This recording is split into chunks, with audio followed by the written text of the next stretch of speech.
நாடாளுமன்ற பாதுகாப்பை பலப்படுத்த வேண்டும். பிரதமர் மோடி. நாடாளுமன்றத்தின் பாதுகாப்பை பலப்படுத்த வேண்டும். பாதுகாப்பை அதிகரிக்க தேவையான நடவடிக்கைகளை விரைவாக எடுக்க வேண்டும்.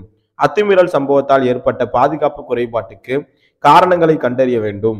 மத்திய அமைச்சர்களுடன் ஆலோசித்த போது பிரதமர் மோடி அறிவுரை. கேப்டனை கஷ்டப்படுத்தாதீர்கள். இயக்குனர் பாண்டிராஜ். கேப்டன் விஜயகாந்துக்கு இப்போது சரியான ஓய்வு தேவை. அவர் பூரண குணமடையும் வரை இப்படியெல்லாம் கஷ்டப்படுத்தாதீர்கள் பிளீஸ். பிடித்த ஒரு நல்ல மனிதரை இப்படி பார்க்க ரொம்பவே கஷ்டமா இருக்கு என்று இயக்குனர் பாண்டிராஜ் தனது எக்ஸ் தளத்தில் பதிவு செய்துள்ளார். இயக்குனர் விக்னேஷ் சிவனின் அடுத்த பட அப்டேட். விக்னேஷ் சிவன் இயக்கத்தில் பிரதீப் ரங்கராஜன் கதாநாயகனாக நடிக்கும் புதிய படத்திற்கு லவ் இன்சூரன்ஸ் கார்பரேஷன் என பெயரிடப்பட்டுள்ளது. கீர்த்தி செட்டி கதாநாயகியாகவும் எஸ்.ஜே. சூர்யா முக்கிய கதாபாத்திரத்திலும் நடிக்கின்றனர். இப்படத்தின் மூலம் 5வது முறையாக அனிருத்துடன் இணைகிறார் விக்னேஷ் சிவன். ஒன்றிய அரசின் தோல்வியை மறைக்கவே எம்பிக்கள் சஸ்பெண்ட் என முதலமைச்சர் மு.க. ஸ்டாலின் கண்டனம். பரிந்துரை கடிதம் வழங்கிய பாஜக எம்பி மீது நடவடிக்கை எடுக்கவும் வலியுறுத்தல்.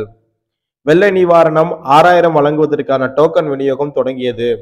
குடும்ப அட்டை இல்லாதவர்களுக்கு நிவாரணம் வழங்குவது குறித்து அரசு பரிசீலிக்கும் என அமைச்சர் உதயநிதி தகவல். 3 அடுக்கு பாதுகாப்பை தாண்டி மக்களவைக்குள் வண்ணப்புகை குப்பிகளை வீசிய விவகாரம்.